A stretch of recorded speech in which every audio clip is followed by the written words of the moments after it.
Passo agora, senhor presidente, a Almir Garnier dos Santos.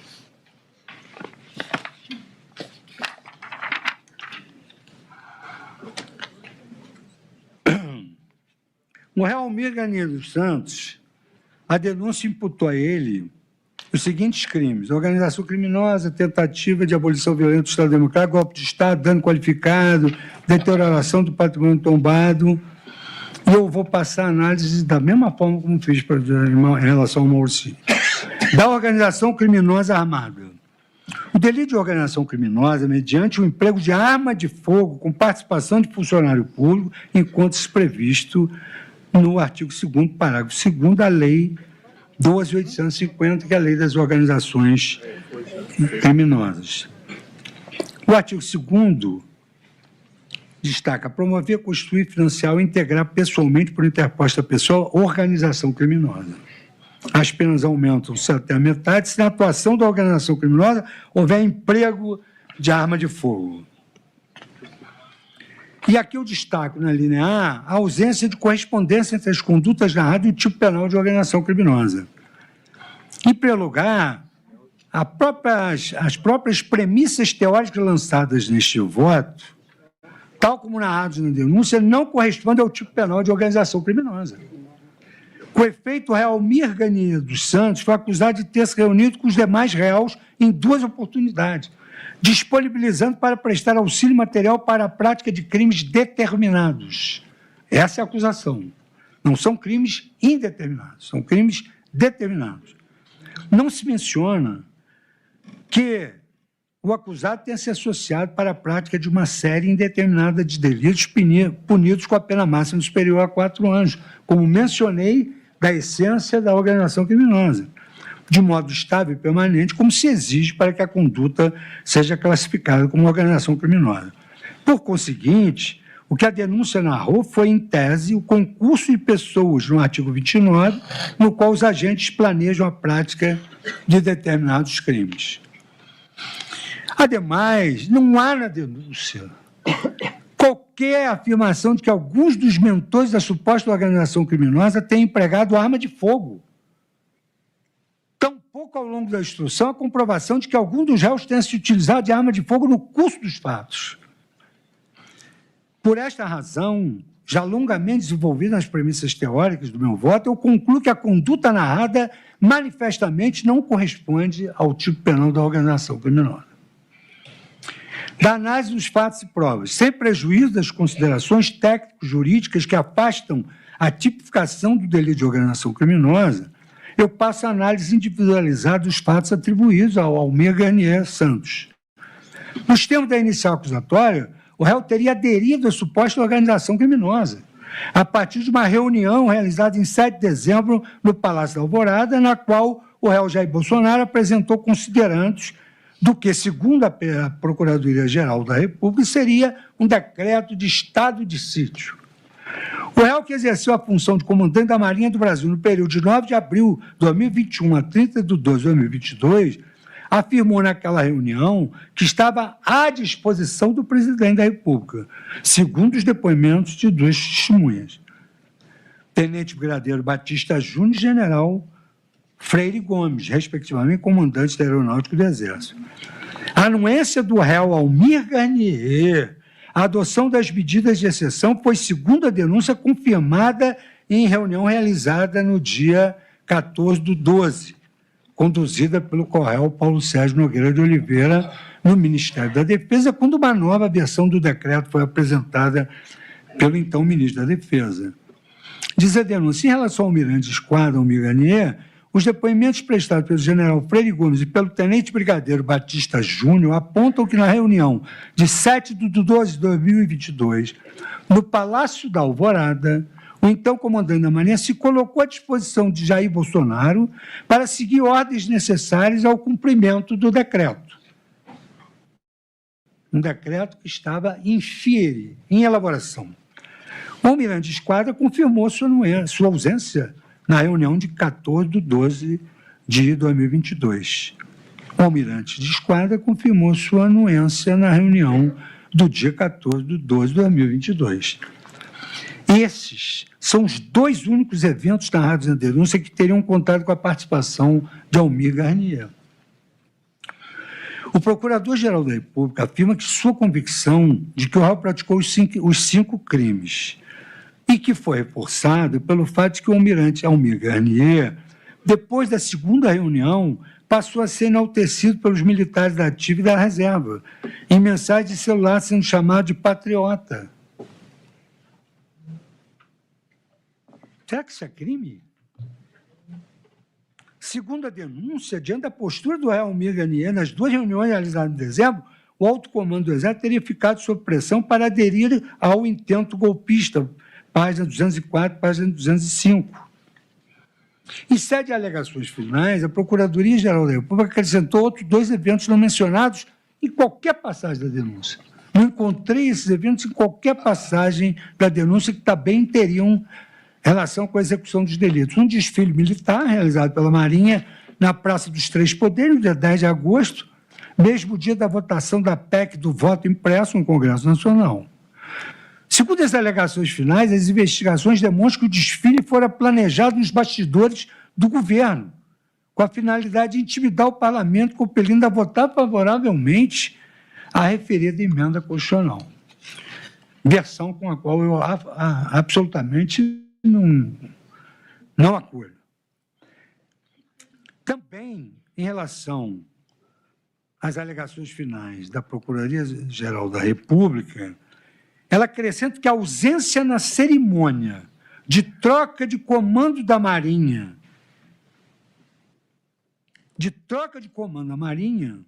segundo a Procuradoria-Geral da República, com a devida vênia, com essa conduta, o Almir Garnier manteve estrita lealdade ao grupo e aos interesses do então governo, mesmo após o fracasso da tentativa de edição do decreto golpista, contribuindo para a perpetuação pública do clima de anormalidade institucional. Com essas considerações, o Procurador-Geral da República sustentou que o réu Almir Garnier teria exercido função relevante na suposta organização criminosa, ao fornecer suporte moral e tropas à disposição para que medidas autoritárias fossem decretadas pelo presidente da República. A defesa do réu Almir Garnier dos Santos requer a improcedência do pedido. A defesa sustenta que o Procurador-Geral da República, nas alegações finais, ampliou os limites e objetivos da denúncia sem aditá-la. O Procurador-Geral da República, diz a defesa, reforça seu argumento citando o desfile de tanques que aconteceu no dia 10 de agosto de 2021. A Operação Formosa vem como com a troca de comando da Marinha. A defesa ainda tece considerações subjetivas sobre o comportamento para concluir ter ele praticado os delitos imputados, interroga. Com efeito, é de se acolher a manifestação defensiva no sentido que o Ministério Público, em sede de alegações finais, especificamente em relação ao réu Almir Garnier Santos, acrescentou fatos não narrados na denúncia, o que viola o princípio da correlação ou da congruência entre a denúncia e a sentença. A inobservância do princípio da correlação entre a denúncia e a sentença importa em grave prejuízo para o direito do réu ao contraditório e à ampla defesa. Como sabemos, os réus defendem-se dos fatos e não da sua capitulação jurídica. Por essa razão, é absolutamente vedado ao Ministério Público, em sede de alegações finais, inovar no plano factual, apresentando eventos que, na sua visão, estariam também enquadrados no suposto iter crimes. A compreensão uníssona da doutrina e da jurisprudência, conforme a sempre citada lição de José Frederico Marques, é a seguinte: o que deve trazer os caracteres de certa e determinada na peça acusatória é a imputação. Esta consiste em atribuir à pessoa do réu a prática de determinados atos que a ordem jurídica considera delituosos. Por isso, é imprescindível que nela se fixe, com exatidão, a conduta do acusado, descrevendo-a o acusador de maneira precisa, certa e individualizada. Cito os elementos de direito processual penal, Buxília, 1997, páginas 152 e 153, o saudoso professor José Frederico Marques. Na mesma linha, leciona Gustavo Badaró que a sentença não pode fundar-se ou ter em consideração algo diverso ou que não faça parte da imputação. E aí eu cito vários acordos do Supremo Tribunal Federal e que tratam do grave defeito genético, a ausência de descrição mínima da conduta delituosa de que padece a denúncia e que não pode ser purgado pelo advento de sentença condenatória. Haja vista que o imperativo lógico contraditório para a defesa em relação à imputação inicial devem ser exercidos na fase da denúncia e não da sentença condenatória. Quer dizer, aqui não se trata nem de emendácio libelli, porque o réu não se dependeu disso. E aí cito vários acordos, eu vou só dar os números, para conferir a autenticidade que eu estou falando.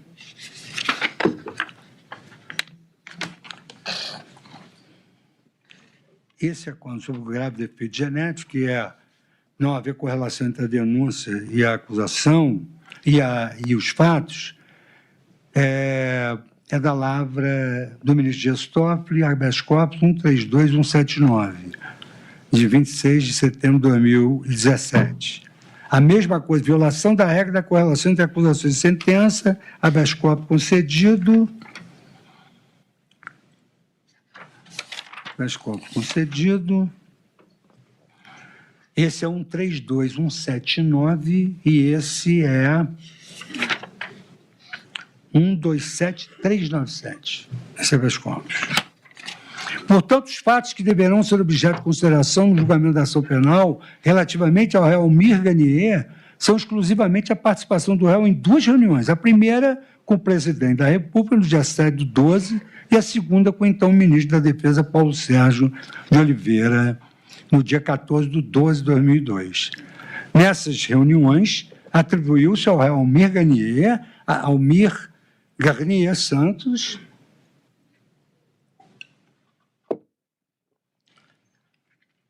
a fala no sentido de que estava à disposição do presidente da República ou de que as tropas da Marinha estavam à sua disposição para a implementação de quaisquer medidas que fosse cogitada no curso dos últimos dias do mandato presidencial.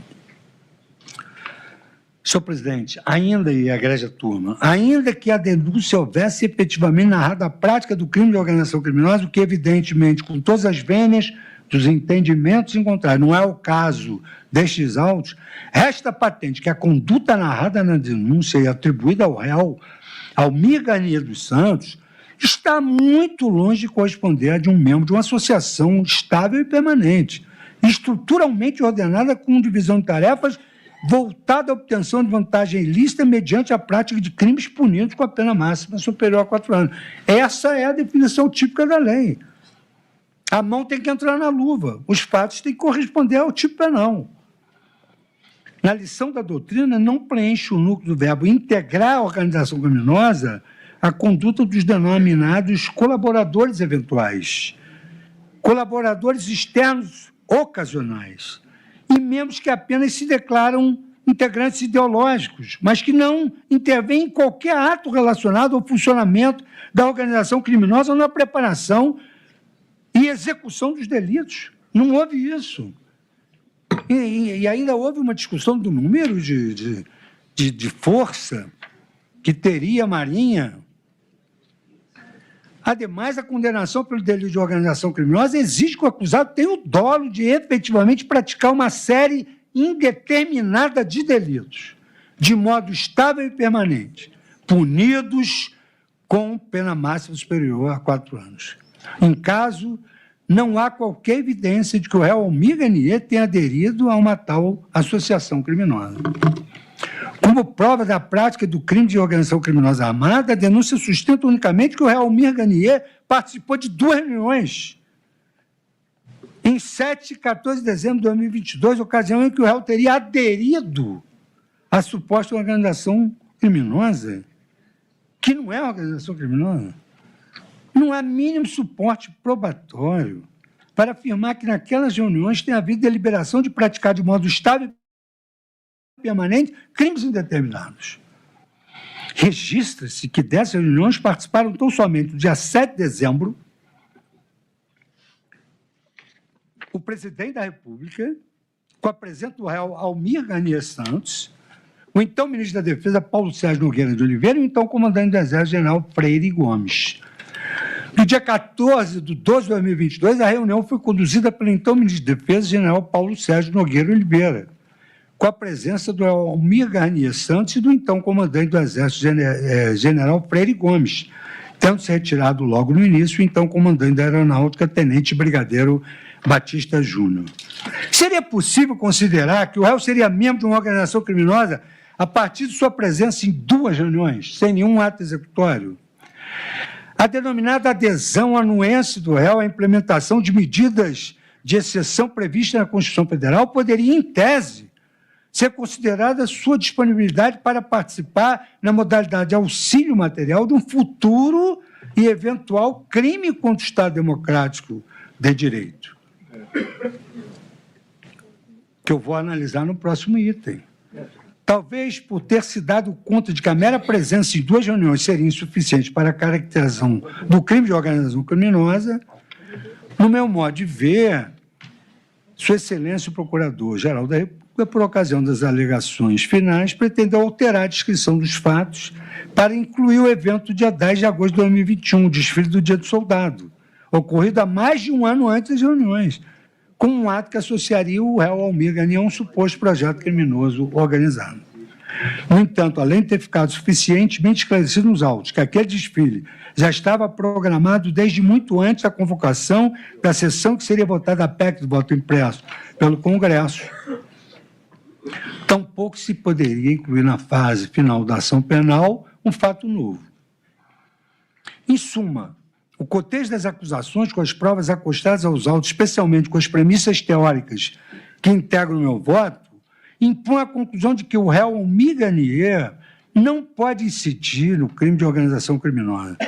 Isso porque não há nenhuma prova dos autos de que ele se reuniu com mais de 4 pessoas, com unidade de desígnios, para, de forma duradoura, praticar um número indeterminado de crimes. Foi uma reunião de estou à disposição. E um subordinado, o réu não integrou, assim, uma entidade autônoma. Ainda que nas reuniões tenha havido a discussão de medidas de exceção que revelam caráter ilícito, tal fato não preenche os elementos do tipo penal de organização criminosa, pelo que eu já aqui esclareci. Pela falta de todos aqueles elementos, duradouro, permanência, crimes indeterminados, pena de 4 anos, máximo. Em caso que se apure do comportamento do réu, é, por outro lado, a suposta prática de crimes em concurso de agentes sem a presença das elementares do crime de organização criminosa. E é por essa razão que eu, considerando todo o acervo probatório, as premissas teóricas e a categorização jurídica dos fatos, eu julgo improcedente o pedido de condenação do réu Almir Garnier pelo crime de organização criminosa armada, da imputação de cometimento do crime de tentativa de abolição violenta do Estado Democrático de Direito do crime de golpe de Estado. Eu faço novamente, senhor presidente, a descrição dos crimes, e já li à saciedade, e destaco da necessidade de início de execução para a configuração dos delitos de atentado. Conforme destaquei nas premissas teóricas do meu voto, o fato de a denúncia imputar aos réus crimes de atentado não dispensa o Ministério Público de narrar os atos que deram início à execução dos delitos, bem como sua respectiva comprovação. Em caso, impute-se ao réu Garnier ter se disponibilizado em 2 reuniões para auxiliar com as suas tropas, caso viessem a ser decretadas medidas de exceção pelo então presidente da República. Essa conduta, ainda que se admitisse ter efetivamente ocorrida, ela não preenche as elementares dos tipos penais do artigo 359L e 359M, correspondendo, em tese, à sua disposição em participar de um evento futuro e incerto. Ao mesmo tempo, a participação na prática criminosa, seja mediante ajuste, instigação ou auxílio material, é punida somente a partir do momento em que a execução do crime é iniciada, nos termos do artigo 31, combinado com o artigo 14 do Código Penal em verbis. O ajuste, a determinação ou instigação, no caso aqui o ajuste, salvo disposição expressa em contrário, não são puníveis, se o crime não chega pelo menos a ser tentado. E disse que o crime é tentado quando iniciada a execução. Antes de iniciada a execução do delito, ainda que se obtenham provas cabais de cogitação de sua prática, ou mesmo atos preparatórios, não há crime a ser punido. O agente pode simplesmente não levar adiante aquele plano e não dar início à prática criminosa, tornando a sua cogitação, os atos preparatórios, um irrelevante penal. Como salientei nas premissas teóricas, a obtenção dos meios para a futura prática de um crime, a observação do local do crime, até mesmo o angariamento de cúmplices, consistem, nas lições doutrinárias citadas, meros atos preparatórios, portanto, impuníveis. Repito só essa passagem importantíssima de Aníbal Bruno.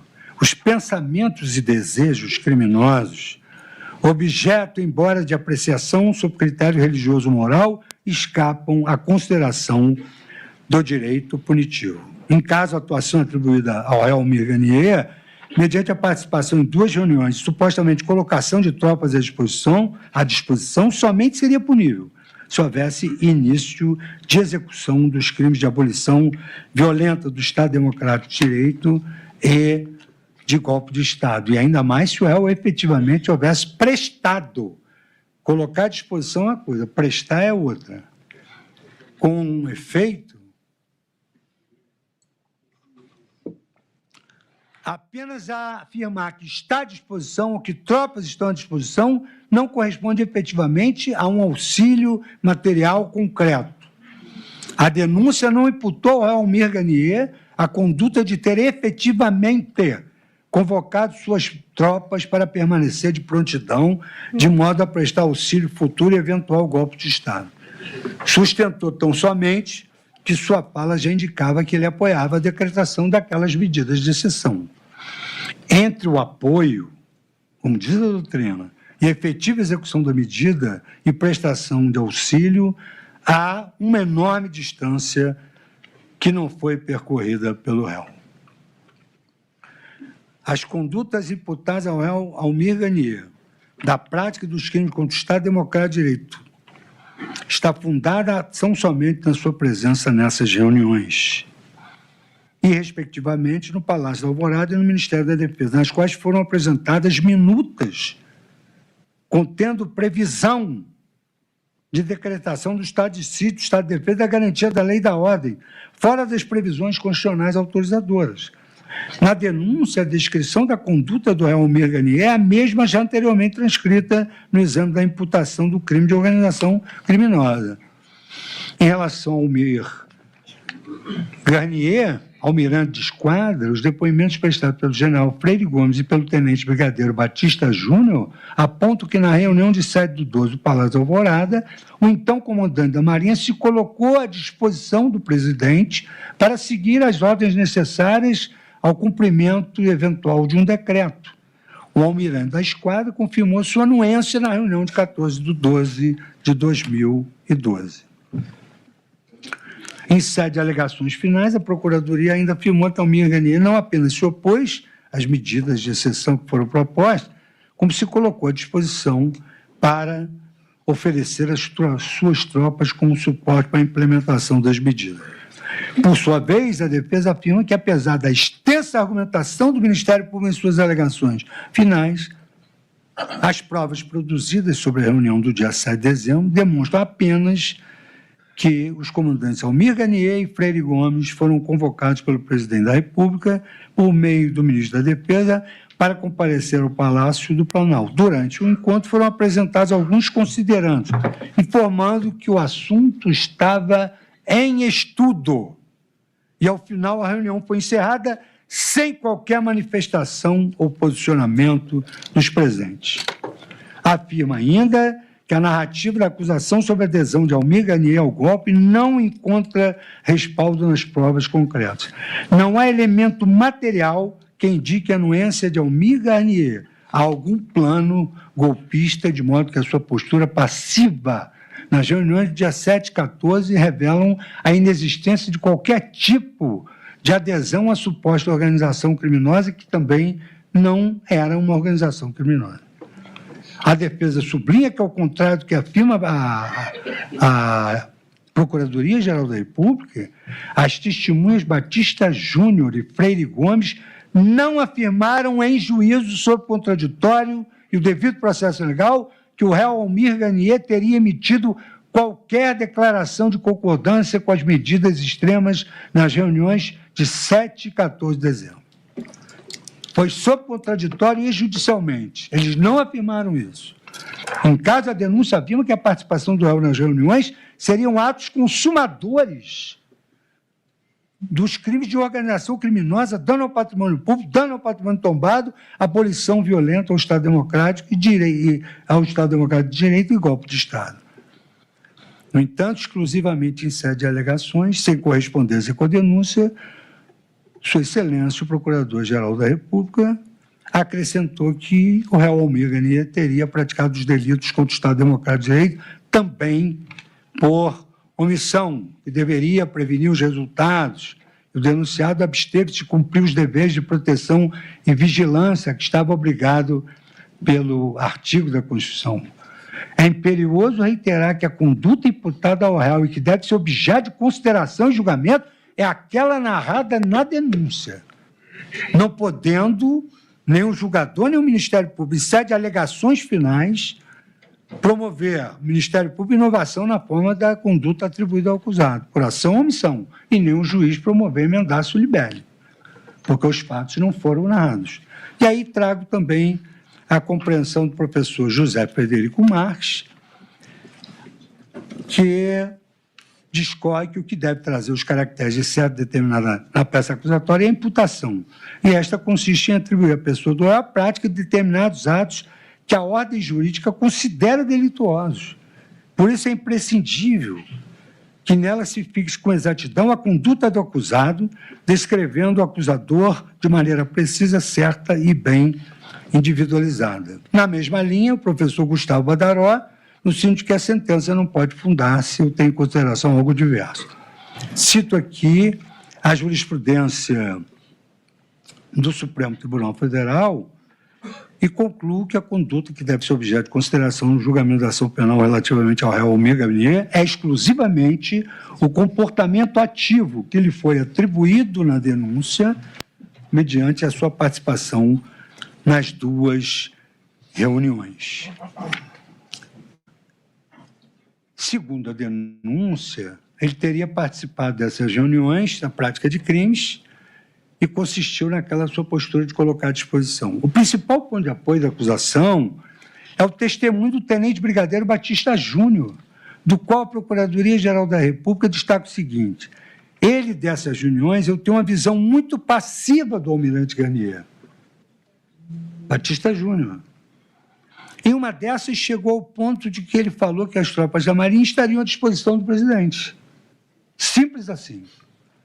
A instrução criminal da ação penal não conseguiu elidir a controvérsia acerca do conteúdo específico das minutas que foram apresentadas naquelas duas reuniões.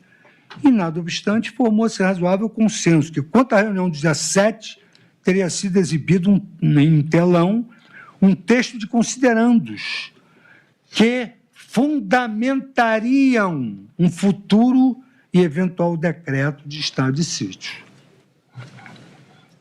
E aí eu cito novamente as pessoas que compareceram e verifico que o tenente brigadeiro Batista Júnior não estava presente, porque ele mesmo afirmou que ele não participou da reunião do dia 7 de dezembro. E aí, indagado em juízo, o advogado perguntou: o senhor confirma que não participou da reunião do dia 7 de dezembro? Confirmo. Diante da ausência da testemunha Batista Júnior, resta excluída a possibilidade que seu depoimento sirva de prova contra o réu, quanto à sua postura na reunião de 7 de dezembro, que ele diz que não participou. Quanto à reunião de 14 de dezembro, realizada pelo general Paulo Sérgio, estavam presentes comandando das três forças. Segundo os testemunhos do tenente brigadeiro Batista Júnior e do general Freire Gomes, naquela reunião, o general Paulo Sérgio pretendia tratar de medidas como a garantia da lei e da ordem. E, neste ponto, as testemunhas não demonstraram certeza quanto à legalidade da decretação do estado de defesa e de sítio. Não demonstraram certeza quanto a isso. Eis o teor do depoimento prestado pelo tenente brigadeiro Batista Júnior. Quando eu entendi, eu fui o último a chegar na reunião. O almirante Garnier estava de costas para mim. O general Paulo Sérgio de lado e o Freire Gomes de frente. Eu entrei e sentei ao lado do Garnier. Imediatamente a reunião começou. E o general Paulo Sérgio disse o seguinte: trouxe aqui um documento para vocês verem. Eu confesso ao senhor que não me lembro se ele falou, diz Batista Júnior, não me lembro se ele falou que era estado de defesa ou estado de sítio. Ele não lembra nem do que se tratou. Eu raramente, porque eu achava que não existiam os pressupostos de todo esse processo sequer para o estado de defesa, para mim o estado de sítio era uma coisa que eu nem imaginava que fosse aparecer essa expressão. Ele falou assim: eu trouxe um documento que é para vocês analisarem. Logicamente, com base em tudo que estava acontecendo, eu perguntei para ele: esse documento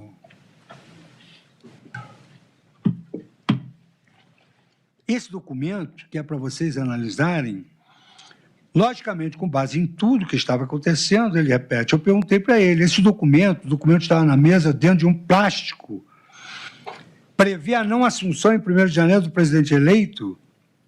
E ele, o general Paulo Sérgio, falou sim.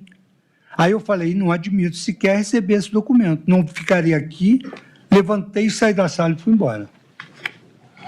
Percebe-se, portanto, que o brigadeiro Batista Júnior não permaneceu também na reunião de 14, não foi do dia 7 e não permaneceu no dia 14, na qual o general Paulo Sérgio, então ministro da Defesa, apresentaria um esboço de decreto de medida de exceção. Por conseguinte, pede qualquer relação com o fato objeto da denúncia a declaração da testemunha no sentido que o réu Almir Garnier teria colocado as tropas à disposição. Por sua vez, o general Freire Gomes esclareceu que, diante da saída abrupta do então comandante da Aeronáutica da reunião, no Ministério da Defesa, o réu Almir Garnier disse apenas: eu continuo à disposição. O contexto dessa fala parece, de fato, ter sido distinto daquele narrado na denúncia. O eminente ministro relator também indagou o réu colaborador Mauro Cid sobre essa frase, atribuída a Almir Garnier, no sentido de colocar as tropas à disposição. O senhor ministro Alexandre Moraes relator. O réu Almir Garnier, então comandante da Marinha, tinha colocado as forças, as tropas da Marinha à disposição do então presidente para quê? Para que se fosse assinado o decreto. Para que se fosse assinado o decreto. Esse decreto estava sendo apresentado para tomar as iniciativas ou o que previa naquele decreto. Apesar dessa declaração do réu colaborador, não é possível alcançar a certeza necessária à procedência da acusação. É preciso que a prova produzida conduza a um juízo de certeza, acima de qualquer dúvida razoável. Nós estamos na fase de condenação, de julgamento, não é a fase de recebimento da denúncia. Não é em dúvida para a sociedade, é em dúvida para o réu. Em caso, a dúvida quanto à postura do réu nas duas reuniões não foi sanada. E o Ministério Público Federal não se desincumbiu do ônus de comprovar sua conduta ativa, no sentido de praticar crimes contra o Estado Democrático de Direito. Com a devida vênia, essa é a minha percepção ao analisar página por página de que eram importantes para o desate do julgamento. À luz do marco constitucional do devido processo legal e da presunção de inocência, tão apregoada nesta Corte, é preciso consolidar algumas premissas teóricas que conduzam à análise específica das provas produzidas nos autos. Deveras é preciso destacar que os estándares jurídicos adotados pelo direito processual penal brasileiro assumem peso e relevância distintos entre o momento da denúncia e o momento da condenação. E essa diferença é o nosso norte para tomar decisão em cada um desses momentos. E aqui eu destaco o professor Jordi Ferrer Beltrán, que diz, assim, por exemplo, é muito usual sustentar que no âmbito civil opera o estándar da prova prevalente, de modo que uma hipótese está provada se seu grau de confirmação é superior ao da hipótese contrária. Por outro lado, no âmbito penal, operaria o estándar que exige que a hipótese esteja confirmada, para além de qualquer dúvida razoável. Está claro que aqui, de novo, a escolha de um ou de outro estándar é propriamente jurídica, realizando-se atenção aos valores em jogo em cada tipo de processo. Assim, pode-se justificar a maior exigência probatória nos casos criminais, por exemplo, em uma especial proteção do direito à liberdade. Fixando essas premissas, já agora na análise dos casos concretos, eu analiso os tipos penais junto com as premissas e entendo que se deve firmar os padrões jurídicos da tomada de decisão sobre fatos provados no processo. Há até uma máxima de há muito que afirma: o que não está nos autos não está no mundo.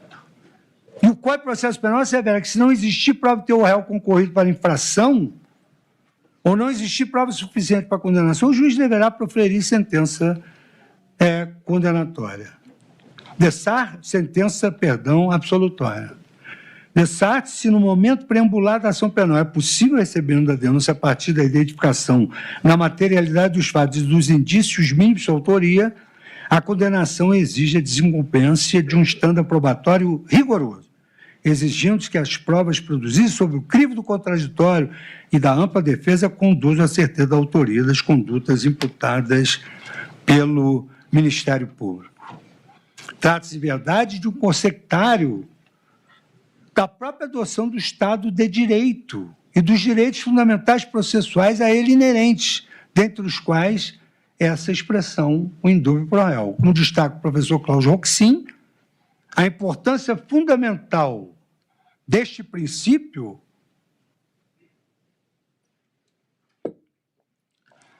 inerente ao Estado de Direito consiste, por exemplo, em que o acusado não tem de provar seu álibi ou torná-lo crível, mas, pelo contrário, contra ele deve ser provado que, no momento do crime, ele estava no local e que participou de outra forma.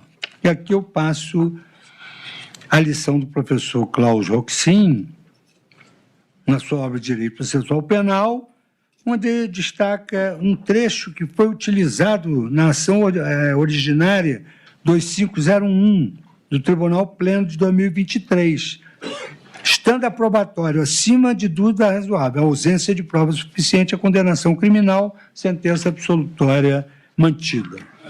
No mesmo sentido, o inquérito 4657, ação penal 676 e ação penal 676, onde se destaca exatamente, aqui da primeira turma, quando ainda aqui integrava a estimada ministra Rosa Weber. A presunção de inocência, princípio cardeal no processo criminal, é tanto uma regra de prova como um escudo contra a punição prematura. Como regra de prova, a formulação mais precisa é o estándar anglo-saxônico, no sentido que a responsabilidade criminal deve ser provada acima de qualquer dúvida razoável. Na espécie, ausente prova para além da dúvida razoável da participação do acusado, ação penal julgada improcedente. Consequentemente, mesmo se nos centrarmos unicamente no processo penal, convém distinguir um estándar de prova exigido para tomar diversas decisões no processo. Em conclusão, diante da dúvida quanto à atitude do réu Almir Garnier, nas reuniões em que foram apresentadas minutas, prevendo a adoção de medidas de exceção, eu concluo que não houve o cumprimento do ônus constitutivo de provar a prática de crimes de atentado violento contra o Estado Democrático de Direito e do golpe de Estado. Isto posto, e considerando todo o acervo probatório dos autos, eu julgo improcedente o pedido de condenação do réu Almir Garnier dos Santos pelo crime de abolição violenta do Estado Democrático de Direito e do golpe de Estado. Nos termos do artigo 3867, não existe prova suficiente para a condenação do Código de Processo Penal. Com relação ao crime de dano, senhor presidente, eu não gostaria de cansá-los novamente, mas eu repito que exige aquela autoria direta, exige, ainda que haja uma autoria imediata, que tenha havido uma determinação de ordem para quebrar tudo, e não tem prova nos autos sobre isso. Então, eu, para não repetir o que já referi antes, eu apenas menciono que a defesa do réu Almir Garnier dos Santos defende a procedência do pedido em relação a esses dois crimes de dano firme no acervo probatório acostado aos autos. E sustenta que a acusação recorre a uma construção teleológica retrospectiva fundada em propósito atribuído aos fatos, em vez de demonstrar uma conduta individualizada do réu. O confronto das acusações com as provas acostadas aos autos impõe a conclusão de que o réu Almir Garnier dos Santos não pode ser responsabilizado criminalmente pelos crimes de dano qualificado e de dano a bem tombado. Os fundamentos que me levam a essa conclusão são os seguintes: não há prova nos autos que o réu Almir Garnier tenha determinado a destruição dos bens e a conduta do réu em reuniões das quais participou não demonstram que o réu Almir Garnier tenha ordenado alguém que causasse vultosos prejuízos. Não há aquela correlação mínima entre as ações ou omissões do réu Almir Garnier e a prática dos danos, nem a prática de crimes ambientais e nem a prática dos crimes contra o Estado Democrático de Direito. Por isso que, considerando todo o acervo probatório dos autos, todas as premissas, a tipificação dos delitos, eu julgo improcedente o pedido de condenação do réu Almir Garnier pelos crimes de dano qualificado e de dano a bem tombado, nos termos do artigo 386, por não estar provado que o réu não concorreu para a infração penal. E, a fortiori, também julgo improcedente em relação aos delitos que eu já mencionei, na página 35, considerando todo o acervo probatório, julgo improcedente o pedido de condenação do réu Almir Garnier pelos crimes de abolição violenta do Estado Democrático e de golpe do Estado, artigo 359-M, nos termos do artigo 386-7, por não estar provado suficientemente as suas ações para fins de condenação na forma do Código de Processo Penal.